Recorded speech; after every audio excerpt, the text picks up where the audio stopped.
An opening prayer from J. Philip Newell from the book Celtic Prayers for My Own. O God, who brought me from the rest of last night to the light of this new day, bring me in the new light of this day to the guiding light of the eternal. Lead me, O God, on the journey of justice. Guide me, O God, on the pathways of peace. Renew me, O God, by the well springs of grace. Today, tonight, correct? I'm going to offer a little prayer, Philip Newell's little prayer of intercession, and we'll follow that by a brief period of silence. This prayer, not written for this day, this time of thinking of families in deep distress, many places, but specifically on our border with Mexico. Remembering that Jesus identified himself with the homeless, the rejected. So we pray for the coming day and for the refugees, immigrants, families, those without a place of welcome. May those without shelter be under your guarding this day, O Christ. May the wandering and the lost find places of welcome.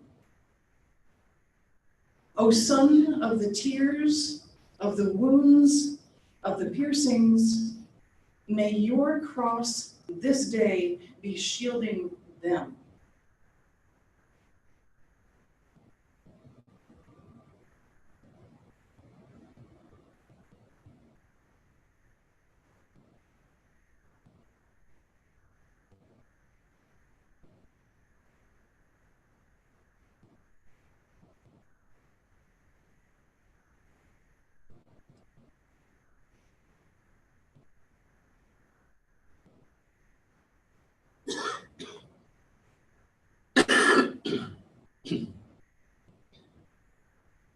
On our hearts and on our houses, the blessing of God. In our coming and in our going, the peace of God. In our life and in our seeking, the love of God. At our end and new beginning, the arms of God to welcome us and bring us home.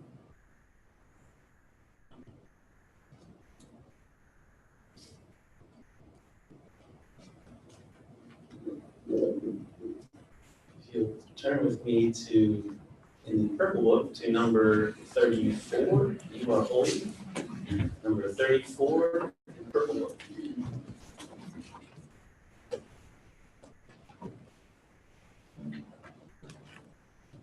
And if you're willing, I invite you to stay.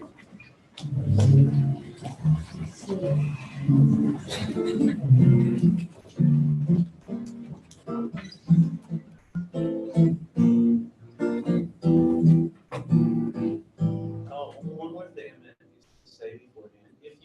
This song is divided into two parts. Notice, if any of you wants to sing it in a round at some point, whenever you feel like it, as we sing, you may do so. Just jump to the other part, appropriate point. You are whole, you are whole, you are always evermore than we ever understand. You are always ahead. Blessed are you coming near. Blessed are you coming near to your church in wine and bread, raised from soil, raised from bread. You are holy, you are holiness, you are present. When the cosmos praise you, Lord, hallelujah, hallelujah, hallelujah, hallelujah. You are holy.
sing in a minute. Find number 511 in your hymnal, in the Blue Hymnal Worship Book. God who touches earth with beauty and massive dramatic thunderstorms.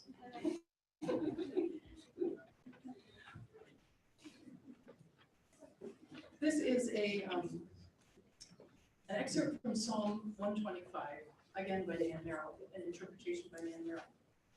And following this, we'll sing the song. Those who put their trust in you are like giant trees, standing firm and rooted deep. As the trees grow strong in fertile soil, so we mature in the garden of love, nourished by the word of life. For the weeds of fear and the tares of ignorance find no home here. They are soon cast out. As each flower in its own uniqueness blesses the garden, the interconnectedness of it all brings it to fulfillment. Those whose lives reflect goodness and integrity become mirrors to love's way. They are like fragrant blossoms that bring joy to all around them, like open invitations for others to come. Come, enter the garden of love. Let's stand and sing.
I will preface the next song, which is the other song, the other side of the printed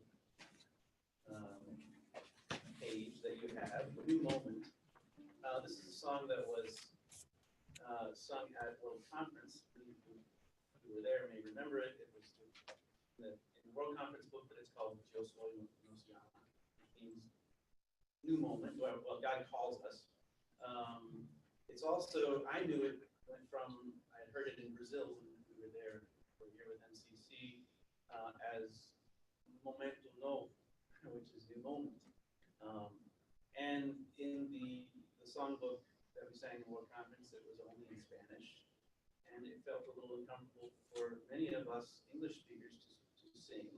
And I didn't, the translation in English wasn't singable.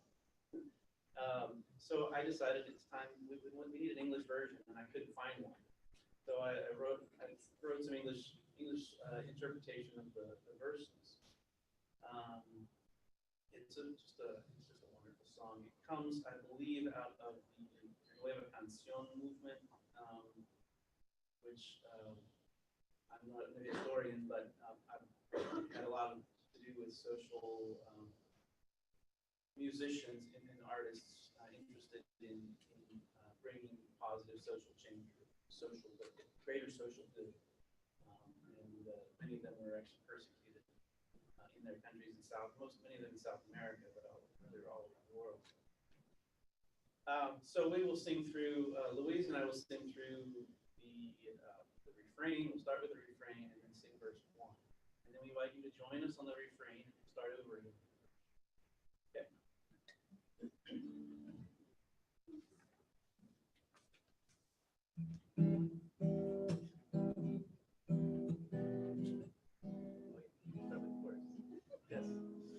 So come, join everyone in the song. You too, you are so very important. So come, join everyone in the circle. You too, you are so very important. Come. Today God calls us to a new moment, to walk with all people here together.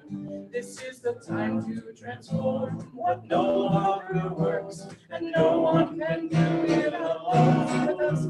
So come, join everyone in the circle.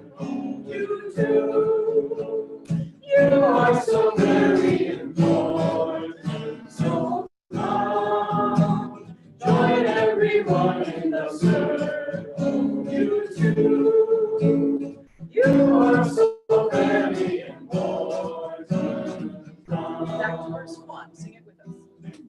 Today God calls us to a new moment, to walk with all people here together. This is the time to transform what no longer works, and no one can do it alone. So come, join everyone in the circle. You too, you are so very important.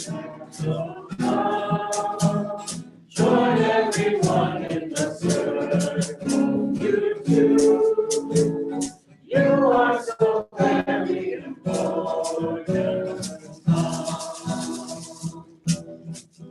Can we feel that everything is easy? There is so much power that can bring death, creating sadness and pain and trauma. It's true, our lives are intertwined, are so strong. So come, join everyone in the circle. You too, you are so very important. So come, join everyone in the circle. You too, you are so very important. Come.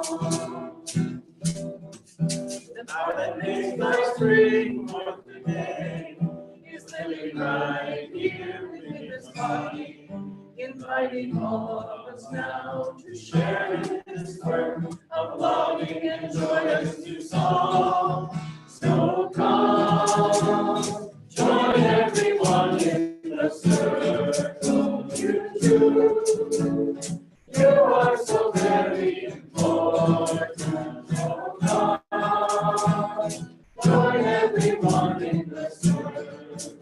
You too, you are so very important. So come, join everyone in the circle. You too, you are so very important. So come, join everyone in the circle.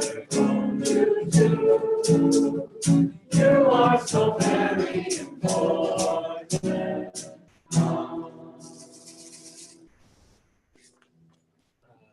So I just want to say that those song sheets are available to you to just take them home if you want. I think we're done for the week. Next, in the hymnal, actually, you don't need a hymnal for this one.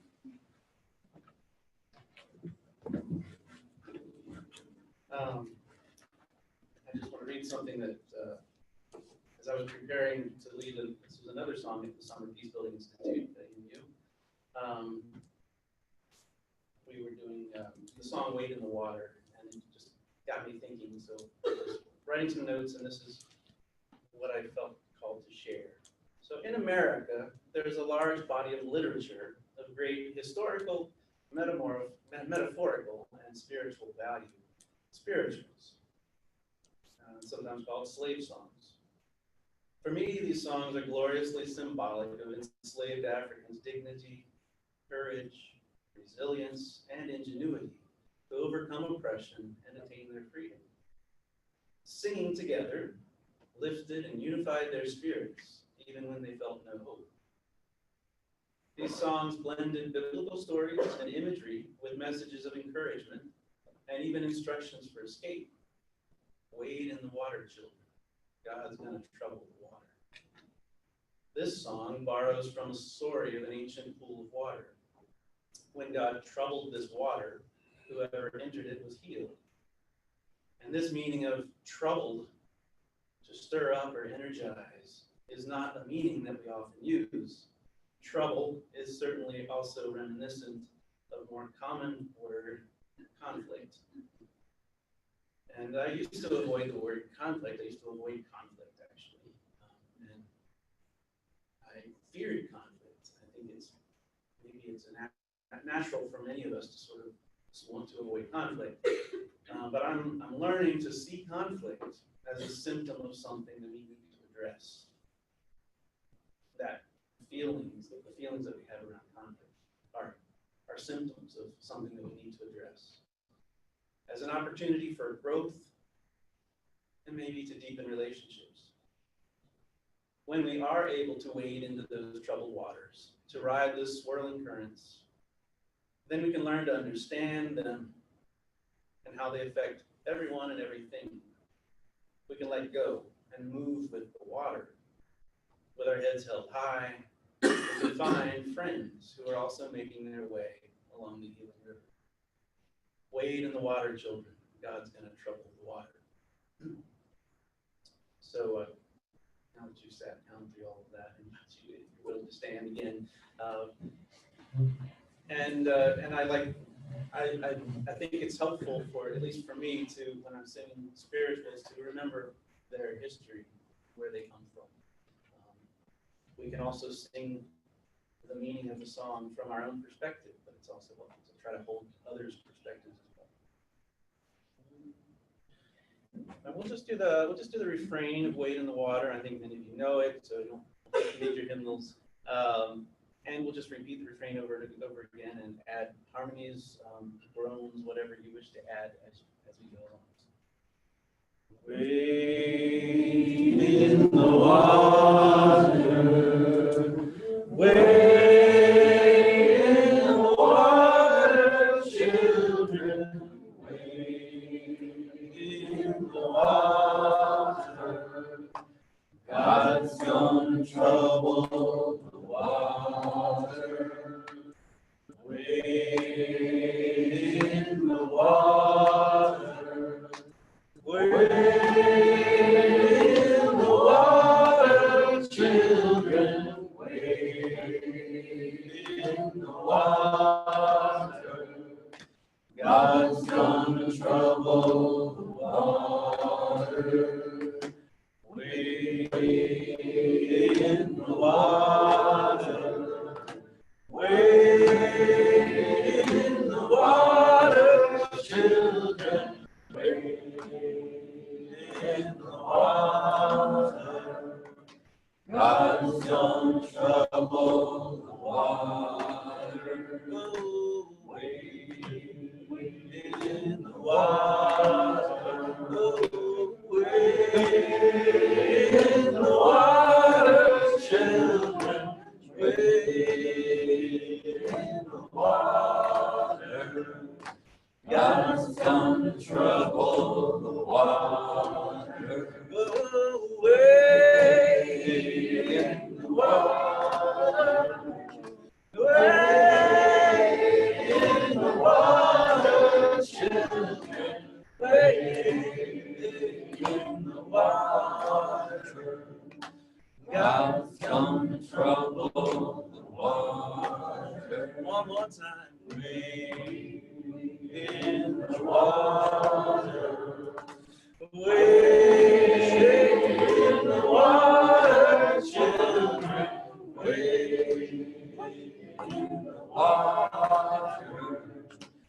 God's gonna trouble the water.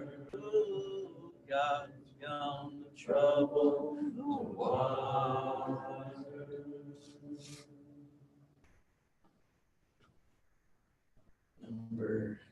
I'm sorry, I can't get him for this one either. There's more gloves somewhere.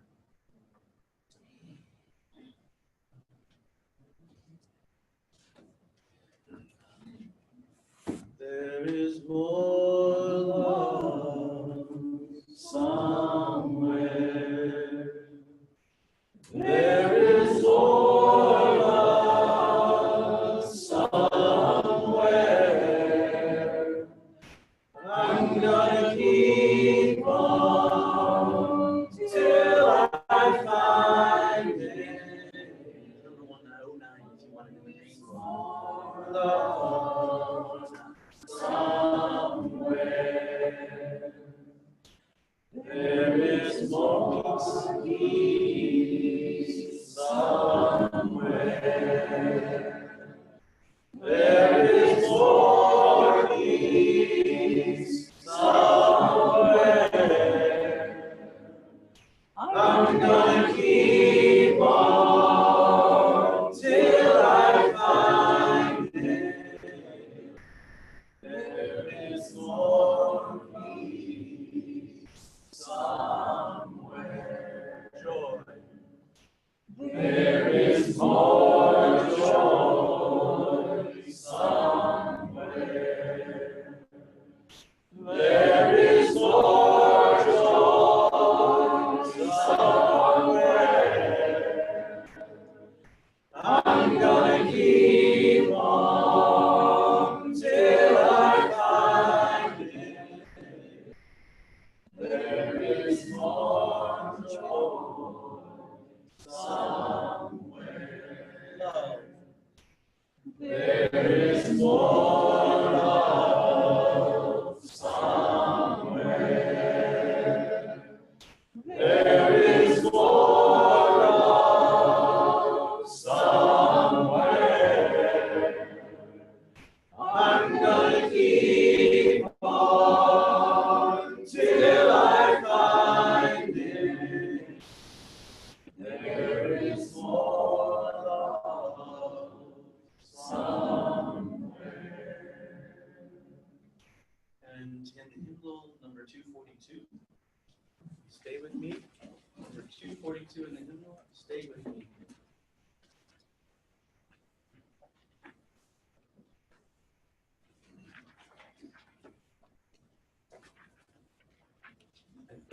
And one of the things we were taught at the Center for Justice and Peace Building is how important it is to stay with conflict. And I think in my studying resilience and trauma healing, it's also important to stay with the trauma and to stay with each other in the trauma. To stay with essentially the emotions that we have until we can get a grasp of what they're trying to teach us. And this song it talks about Jesus in the Garden of Gethsemane with his disciples when he needed someone to stay with him.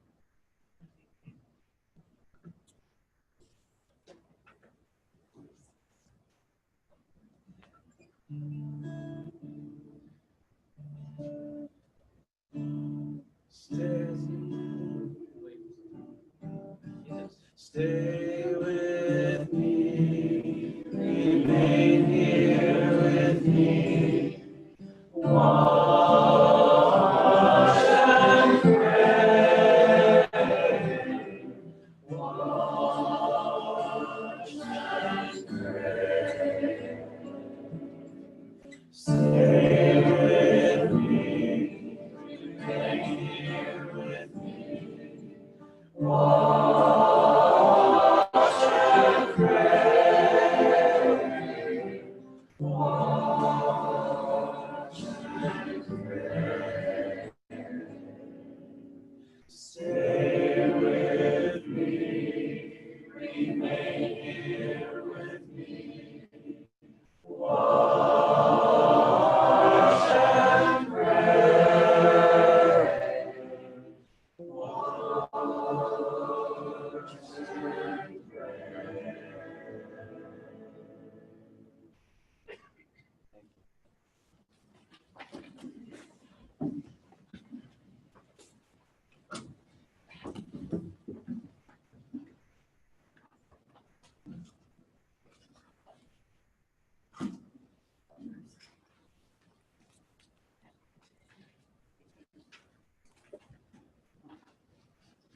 morning. Thank you so much. I feel like the theme is very appropriate as we sing together after being nourished after conversation over breakfast.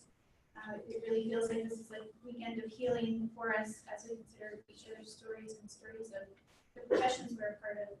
They're also within the larger narrative. We have opportunity this morning to hear from several of the organizations that are displaying at the tables in the market center. The first one is the Global Baptist Health Network, and I invite Ray and his colleagues to come up and share a little bit. And after the Global Baptist Health Network, the Nazareth Project, we'll hear a little bit about that from Howard Good. Should I start? Sure. So my name is Murray Nickel. It's really hard to hear otherwise. Is there a mic here? There is, believe it or not. Okay, my name is Murray Nickel. I'm your one Canadian contingent here in Canada. Anyway, the Global Anabaptist Health Network is an initiative or an attempt to start a gathering place. So it's a virtual gathering place where we share resources and skills and interests. And so many of you have skills in certain areas and resources. You come into a place where there might be needs for those skills and resources. Or you may have needs. Say, I need something, and you come into this place where perhaps those needs can be, resourced. So that is the idea, and we are just trying to get it started off and kind of get it primed, the pump primed, so we can get this gathering place off and running. The initiative has a history of quite a few years, but it sort of was formalized at a health summit at Mennonite World Conference 3 years ago in Harrisburg. And the way I see it, Murray and I are in the task force that has been mandated to help create this. And we see it as having some of the same objectives of Mennonite Healthcare Fellowship, but on a global basis. And that's why we call it the Global Anabaptist Health Network. We've articulated the objectives, and they're on this sheet that is in your packet. But if you're like me, you haven't all read all the sheets yet in the packet. So I'm just going to cite the 4 main objectives that we've articulated for this global network. To this gathering place, as Murray described it, to learn from other network members about health innovations and best practices, to participate in health partnerships and joint ventures with other network members, to secure advice from other network members to address real global health issues and opportunities in organizational and professional life. We have organizational members and we have individual members. Emily has counted that we now have about 150 organizations listed in our database and about 150 individuals. By the end of this conference, I hope we have a few more. And to strengthen the collective voice and influence of the Anabaptist community in larger Christian, interfaith, and secular health and development circles. So we've hired Emily as a part-time communications person, and she will tell us a little bit about what we're offering now, what our vision is, and what you can do to become a part of this effort. Hello. So where we are now, as Ray said, we're kind of getting this off and running a little bit more intensely than has been the last couple of years. So where we are right now is we're really trying to build our resources, our website, our Facebook page. We do have LinkedIn, though it hasn't been advertised very widely yet. And we're hoping to start connecting our members on there and get people communicating with each other. What that looks like for the future, we hope that we can offer real-time connections with people, whether that be online chat rooms, that sort of thing, webinars, trainings, a place to post jobs and look for jobs around the world, placement of students in practices, you name it, all sorts of different things. And we're looking for more ideas. So if you have ideas of things that you think that we could offer that would be of help to you, please come talk to one of us, and we're happy to see how we can incorporate that into our larger vision. So what does that mean for you all right now? Mennonite Healthcare Fellowship is one of our partners, and we're looking forward to more partnership with them in the future. But as individuals, we welcome you to become members. You can join our Facebook page. You can join the group through, I have a sign-up sheet on our table over in the Marbeck Center. Or just talk to one of us. We're hoping to get a newsletter out here before too long, and the ways that you can be involved at the moment, again, offering ideas. We're also looking for any stories that you have or pictures you have from international health experience. To be able to share those stories and encourage other people who may be on the same journey as you are or have been in the past. So we look forward to connecting with you. If you have any questions, find one of us this weekend and we'll be happy to answer them. And hopefully you'll hear some more from us in the future. Thank you.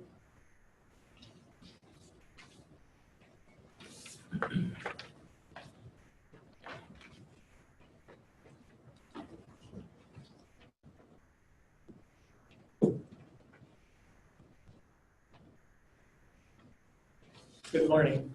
It's good to be here with you this weekend. I joined this assembly last year. I had just joined the Nazareth Project as an executive director. In fact, I was in later last year in September. Nazareth Project is a U.S. nonprofit that supports the work of Nazareth Hospital and School of Nursing in northern Israel. It is an historic institution. The hospital was founded in 1861 by a Scottish mission organization. The governance continues to be managed by a Scottish trust. However, all local operations and management are by local people in northern Israel.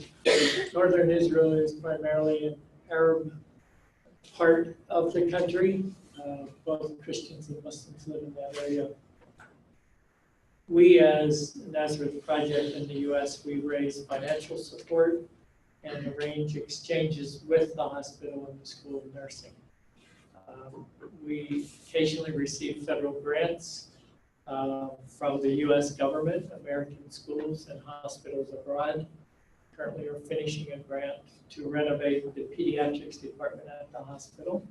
And in the newsletter that's in your packet, there's a reference to the new project of starting a stroke unit at the hospital. And we, in the following year, the hospital will be working at improving the psychiatric department there. The hospital operates on a break-even basis on its revenue, but when it comes to improvements or expansions, we and other entities help them to raise additional money. One of the things that I think is a great opportunity is for people to go and either as volunteers or to go on a tour to do a bike ride, an annual bike ride, or Jesus Walk, and gives people who want to see Israel-Palestine the opportunity to go, to engage with the hospital, the School of Nursing, and to learn more about what is happening there. Joan Kreider, who is here, was part of a group of 22 of us who went in March, led by Bob and Nancy Martin, for 10 days in Nazareth and Jerusalem. And next year, we're planning bike ride and the Jesus Trail hike. So if anyone is interested in that, stop by the display table and there are more details there. My business cards are there if you want to contact me later. Thank you for having us here. Thanks to both of you for being here and for sharing with us. I get to introduce our morning plenary speaker, Beth. She is a registered nurse by training and has also graduate training in nursing. She has experience in clinical settings of long-term care and other community settings. But within her position currently with the Robert Wood Johnson Foundation, she lends her passion for communications and healthcare. And better known to us through the Mennonite Healthcare Fellowship, last year Beth was awarded our student essay award, and she wasn't able to make it to the annual gathering at Lauraville, but she did graciously offer her expertise in narrative medicine, and part of most of the theme, I think, is to credit to that kind of seed that then developed and expanded. So no pressure, Nicole. We have next year's annual gathering to look forward to. New idea what that will come to be. Who knows, you might be a plenary speaker. So Beth, welcome. Good morning, everybody. All right, let's see if I can make all the technology right. Daryl said this morning, it's great when technology works. I was like, shh, don't say that. Then it's going to stop working. So I am not surfing Facebook on my iPad. My notes are on here. So let's begin this morning with a story that I'm pretty sure all of you know well. As he went along, he saw a man blind from birth. His disciples asked him, "Rabbi, who sinned, this man or his parents, that he was born blind?" "Neither this man nor his parents sinned," said Jesus, "but this happened so that the works of God might be displayed in him. As long as it is day, we must do the works of him who sent me. Night is coming when no one can work. While I am in the world, I am the light of the world." After saying this, he spit on the ground, made some mud with the saliva, and put it on the man's eyes. "Go," he told him, "wash in the pool of Siloam." This word means sent. So the man went and washed and came home seeing. This is the start of a story about Jesus as a healer. Well, I'm not going to read all of it today. It's John 9. You know that this isn't the end of the story. This miracle, this tremendous demonstration of the transformative power of love, somehow becomes a source of great controversy and dissension. Why? It all leads back to assumptions. Jesus' disciples assumed the man had done something to deserve his blindness. Of course, the Pharisees assumed the man born blind had sinned, and then, based on their narrow interpretation of the law, they also assumed Jesus had sinned because he'd healed this man on the Sabbath. The man's parents, what were they assuming? Hard to know. We'd have to make an assumption ourselves, wouldn't we? Perhaps they made their own assumptions about their son's blindness. Perhaps they assumed it was something they had done wrong that caused their son's blindness. It seems clear that they assumed, and probably rightly so, that they would be cast out of the synagogue if they gave even the slightest hint that they were alive with Jesus in any way. The only person, it seems, not making any assumptions here, other than Jesus, is the man born blind. Instead, he is curious, open, forthright. He may not be able to see at first, but he is observing with his senses and the eyes of his heart. He is very perceptive. And I'll read again. He answered, "I have told you already, and you did not listen. Why do you want to hear it again? Do you want to become his disciples too?" Now, I don't think he said this to provoke them. It was a genuine question. And even after the Pharisees exploded him, he continues to speak his truth. The man answered, "Now that is remarkable. You don't know where he comes from, yet he opened my eyes. We know that God does not listen to sinners. He listens to the godly person who does his will. Nobody has ever heard of opening the eyes of a man born blind. If this man were not from God, he could do nothing." How does Jesus respond? He reminds the Pharisees that it is their assumptions, their belief that they know what the blind man's story is that is the problem. If you were blind, Jesus says, you would not be guilty of sin. But now that you claim you can see, you are their guilt remains.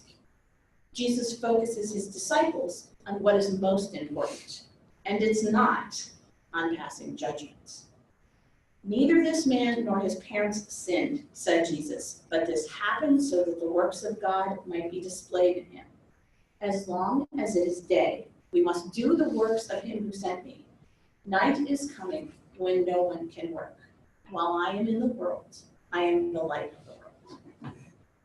So what does this story about Jesus as a healer mean for us here at Bluffton University on Saturday, June 23rd, 2018? Consider this. This is a room full of healers. Many of us are healers by virtue of the letters after our name, RN, DO, MD. We are also healers if we are, for instance, parents, adult children of aging parents, siblings or other relatives of someone with a chronic illness. Those types of healers are no less sacred. It is also a room full of people who need healing. We all need healing. Many of us need or have needed healing because we have stared down life-limiting or chronic illnesses. Maybe you're staring it down right now. But there are other types of healing: emotional healing, spiritual healing, healing of old hurts, healing of new hurts, healing of our nation, healing of our planet. Like the Pharisees and the disciples, too often we make assumptions about those we seek to heal, not miraculously, of course, and about those who would heal us. And, like the Pharisees and Jesus' disciples, we are robbed of the joy that could be ours. So how do we restore that joy as healers, or how do we maintain it if we haven't lost it? How do we, as those who need healing, remain open and curious, like the man born blind? We must look beyond our assumptions. What are assumptions? They are the stories we tell ourselves about others. What if, rather than making up their own story about the blind man, the players in John 9 had been willing to ask the blind man for his story? How transformative might that moment have been for everyone if they had been curious rather than accusative? Yeah, Daryl, I believe James.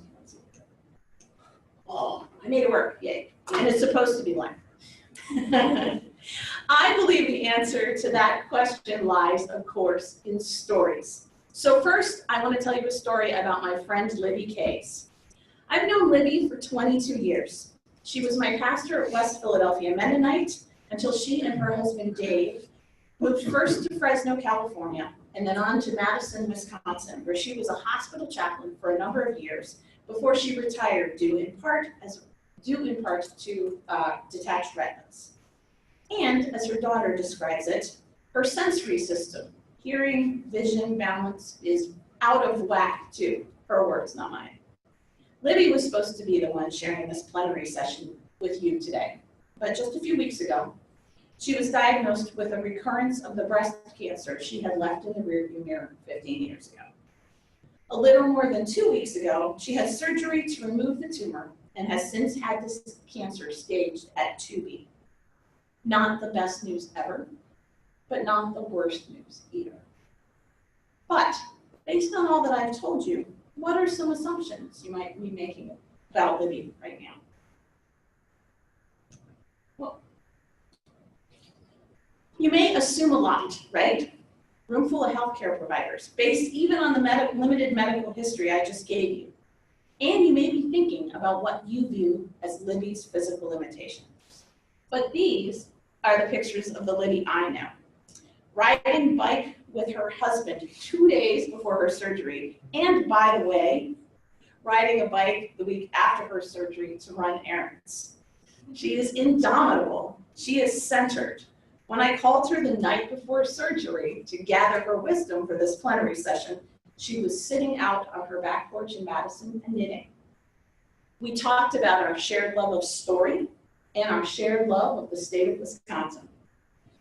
I remembered how she told me once back in 1996, not long after I first walked through the doors of West Philadelphia Mennonite and I spilled out my pain at having failed in an attempt to live in an intentional community and be part of a church planting, that it was okay to be mad at God.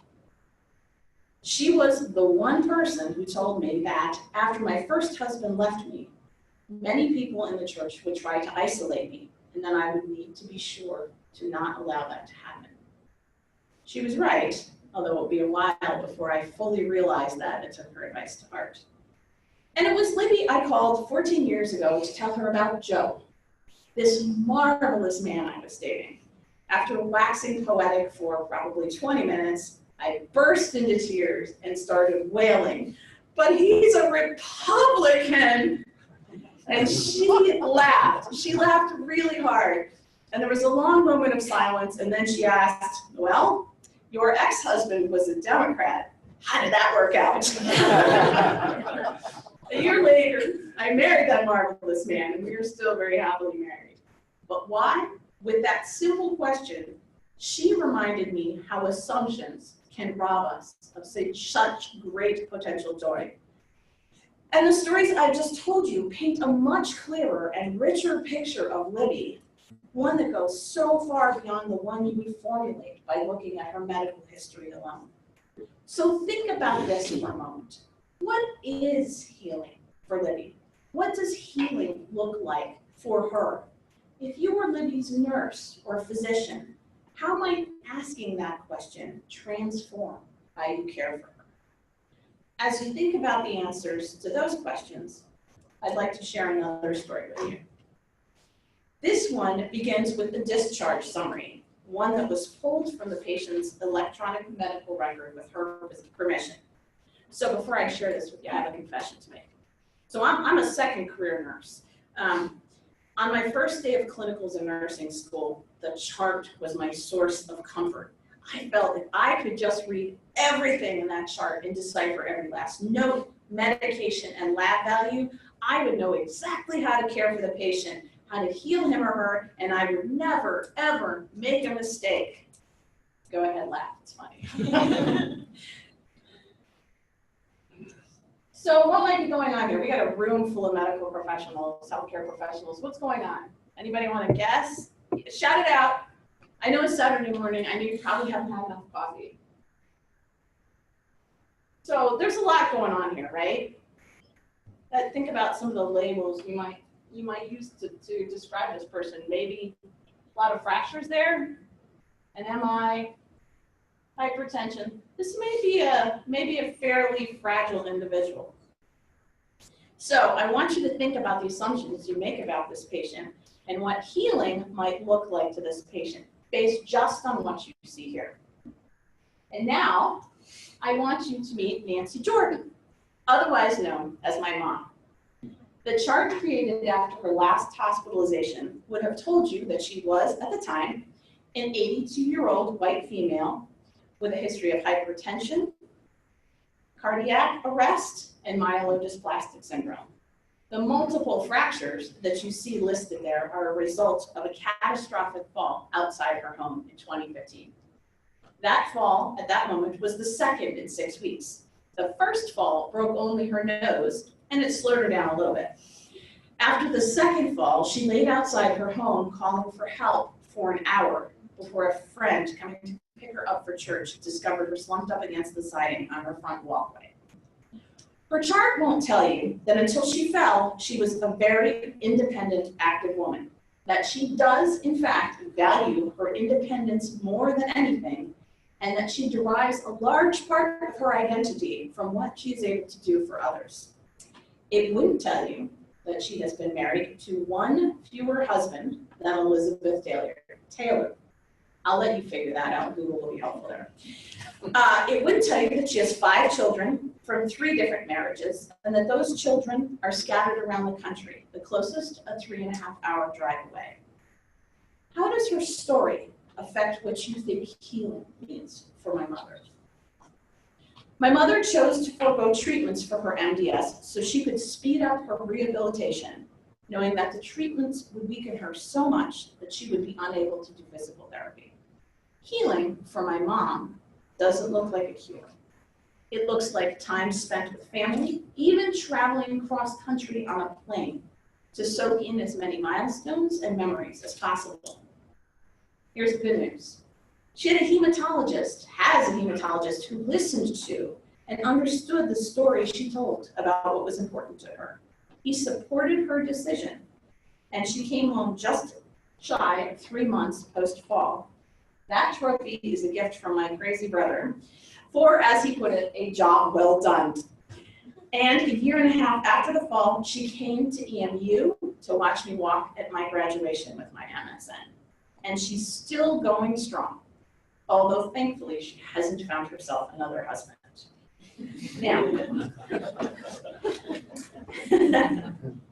bear with me as I share with you one more discharge report. This is an urgent care discharge. Again, take a look at what you see and what you might assume about this person.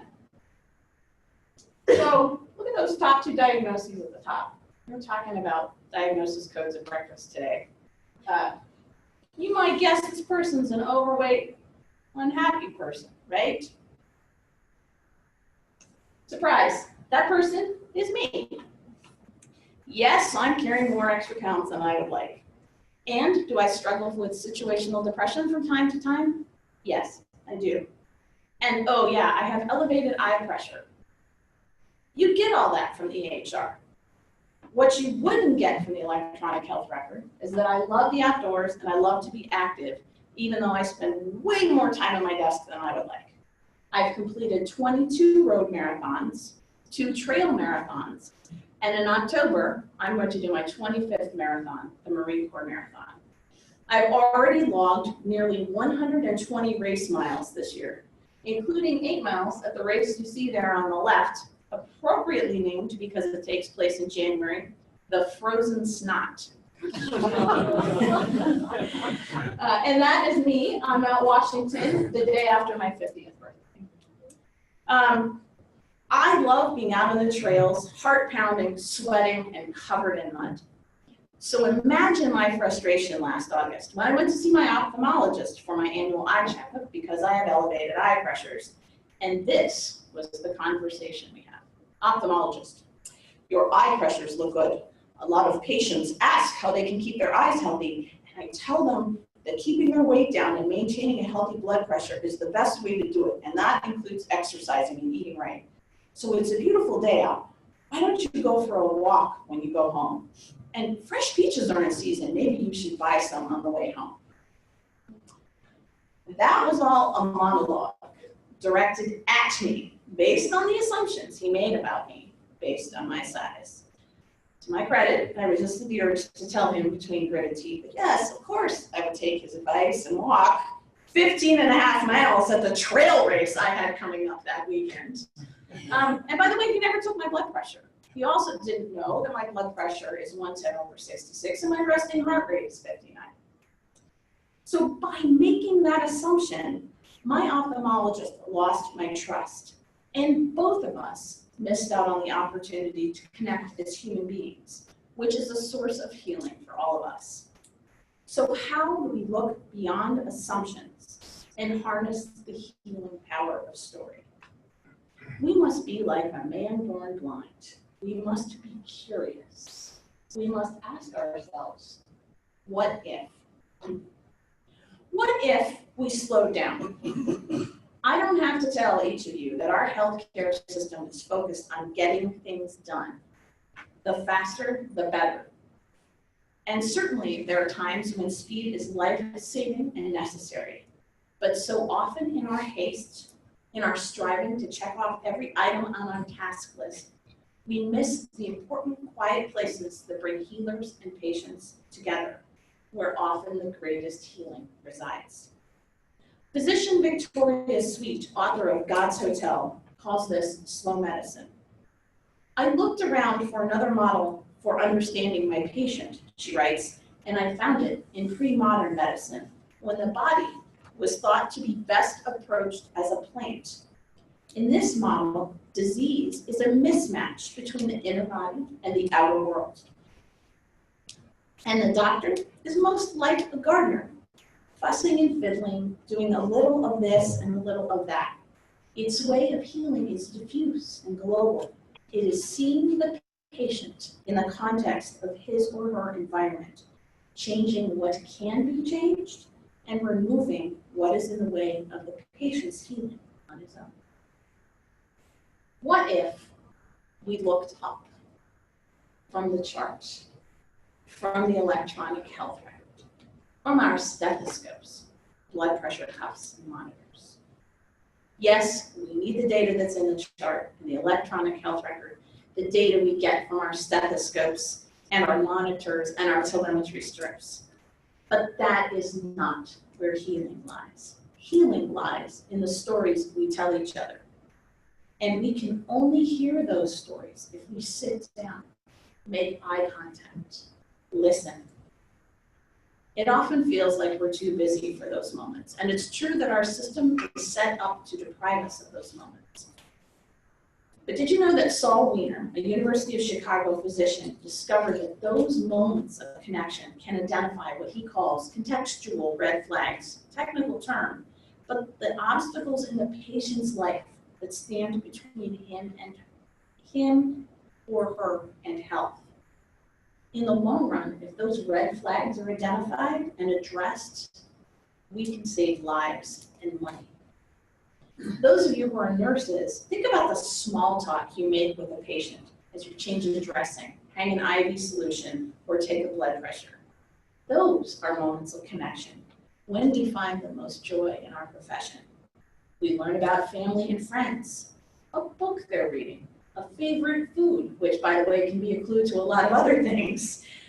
And not coincidentally, those moments are also when the patients reveal to us some of the most important clues about their health and what might stand in the way of their own healing. What if we avoided labels? Med-seeking behavior, non-compliant, that's my personal least favorite. Frequent flyer, just a drug addict. I heard each of these words and phrases in report throughout my 2 years as a nursing student. We use these words to make our jobs easier, shorthand, we tell ourselves. But this shorthand is laden with value judgments and, yes, assumptions. They can be our way of shifting the responsibility for healing to the patient alone. Instead of dubbing a patient with a high A1C non-compliant, why not ask why? Close the gap between where you sit and where the patients sit, and see the world through his or her eyes. Is the grocery store with healthy food 2 bus rides away? Does she understand how to use the insulin pen? Can she read the markings on the insulin pen, says the woman who finds the floor getting farther and farther away every day? Does his insurance cover that insulin brand you just prescribed? No one is just anything. Labels rob us of our joy. What if we stopped looking at illness or injury as a deficit or a deprivation? We heard a little bit about that last night. And instead approached everything with an assets mindset. Kate Fowler, author of Everything Happens for a Reason and Other Lies I Have Loved, puts it this way. What would it mean for Christians to give up that little piece of the American dream that says, you are limitless? Everything is not possible. The mighty kingdom of God is not yet here. What if rich did not have to mean wealthy and whole did not have to mean healed? What if being people of the gospel meant that we are simply people with good news? God is here. We are loved. It is enough. When I talked to Libby and she reflected on the John 9 story, she pointed out that you can see in the story that human sin is seen as the engine and motivation for everything God does. Everyone in this story has this mindset, except for Jesus and the man born blind. What if we viewed creation as good, true, and whole, regardless of what it looks like? Consider this. What if we viewed blindness and hearing loss not as deficits, but as different and valuable manifestations of God's good and true creation. What if we focused on relationships instead of roles? It's true that for a healthcare team to be effective, particularly in crisis situations, everyone must know and understand his or her unique role and must focus on playing that role well. But too often in healthcare, we, like the Pharisees, hide behind a well-established, unspoken, and archaic hierarchy. Doctor knows best. He's just the nurse or the nursing assistant. And patients so often are asked to follow orders. Yet think of what we ask of each other in this complex system we call medicine. We ask each other to clean up unbelievable messes and deliver unbearable news.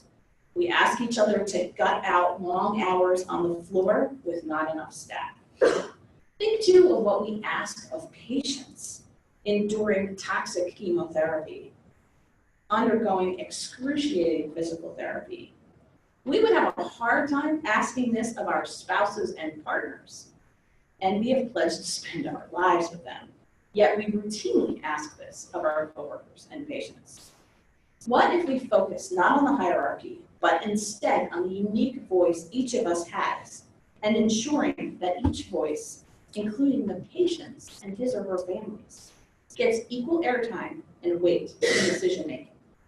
What if what was most important was being in right relationship with each other, with creating the space we all need to heal?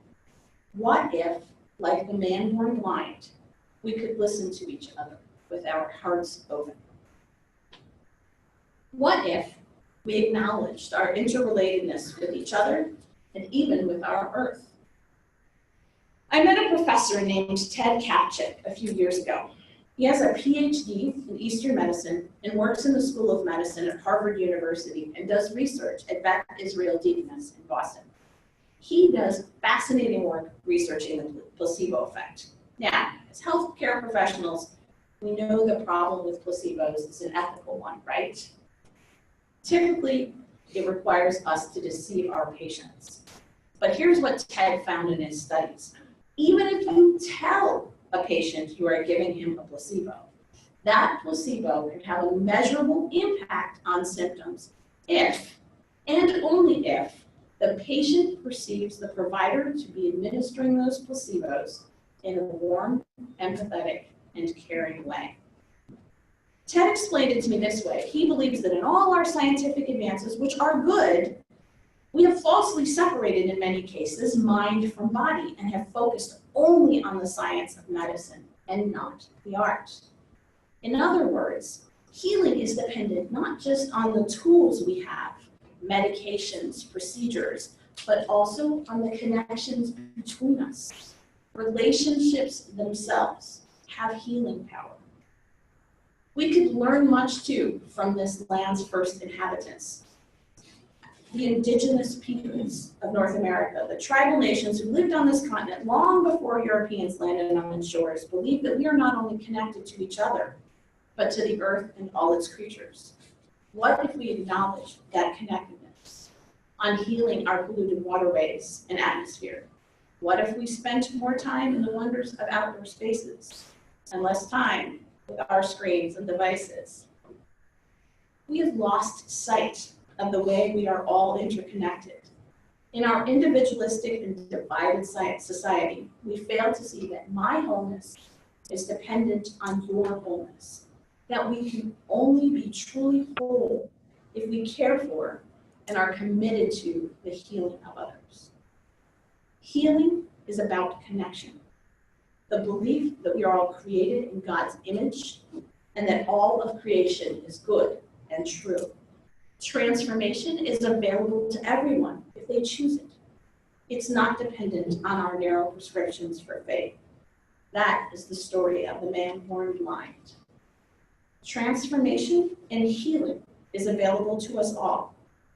And it is our openness to a new story, someone else's story, that will make it possible for each of us. Today I'm going to leave you with a video from Cleveland Clinic, one that asks you to imagine what untold story lies within each of us.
Thank you, Beth.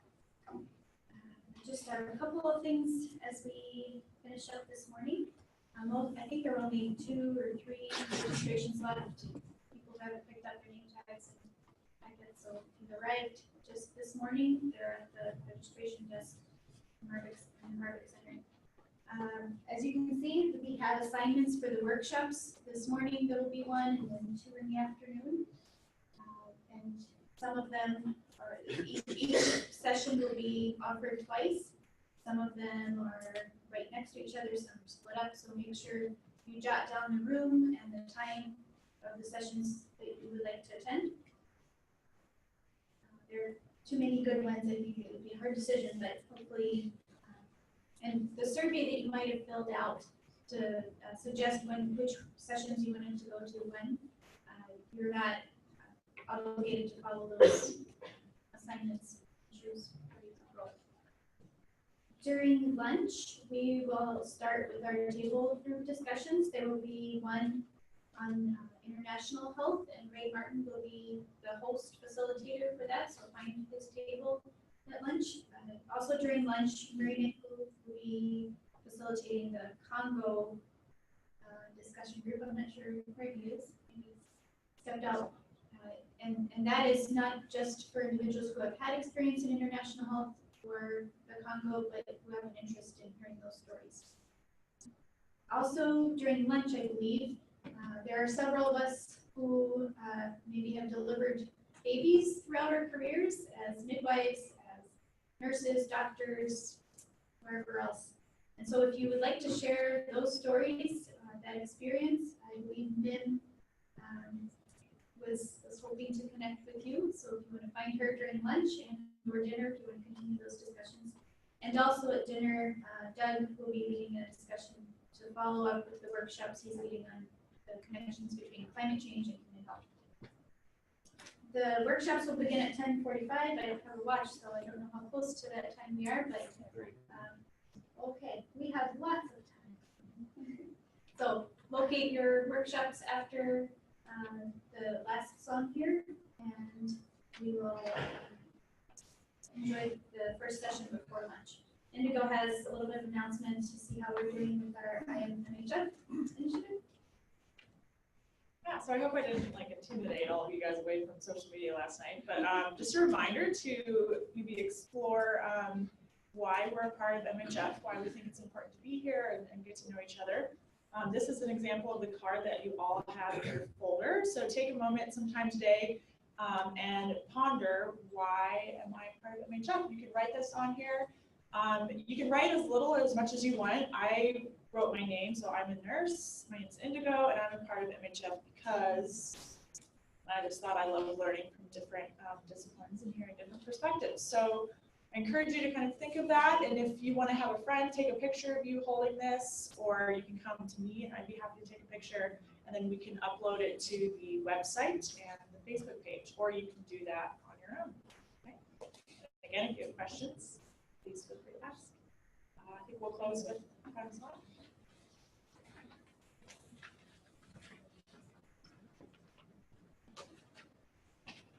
You turn with me in the purple book to number 120. 120 in the purple book. Somebody prayed for me.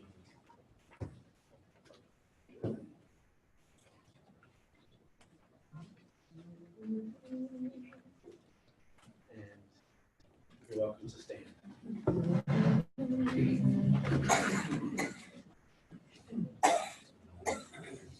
Somebody prayed for me, had me on their mind, took the time to pray for me. I'm so glad they prayed. I'm so glad they prayed. I'm so glad they prayed for me. My Jesus prayed for me, had me on his mind, took the time to pray for me. I'm so glad he prayed. I'm so glad he prayed. I'm so glad my dear friend, pray for me. Had me on their mind, took the time to pray for me. I'm so glad they prayed. I'm so glad they prayed. I'm so glad they prayed for me. Somebody pray for me. Had me on their mind. Took the time to pray for